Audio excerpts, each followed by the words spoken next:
communication menjadi lebih berkesan. Hai, saya Saiful Ridwan bin Syamsuddin daripada G7 Aerospace. Saya Program Manager for MRO Department. Produk-produk Arvia kami nampak dia very high technology lah, di mana sekarang ni pun tengah mencari teknologi-teknologi yang sekarang ini supaya dapat berinteraksi dengan orang-orang lain dengan lebih mudah. Display yang ada dengan touch panelnya, communication menjadi lebih berkesan rather than teknologi-teknologi mana menggunakan display yang biasa sahaja. Satu, kami memang mencari solusi. Bila kami mencari solusi, salah satu langkah yang kami buat adalah mencari Google lah.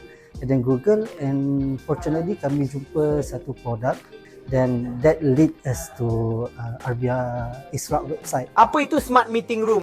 Smart Meeting Room adalah tempat di mana anda boleh mesyuarat di dalam atau luar pejabat, di mana pembentangan anda menjadi lebih mudah dan menarik. Jom semak arvia.my sekarang untuk mesyuarat secara digital.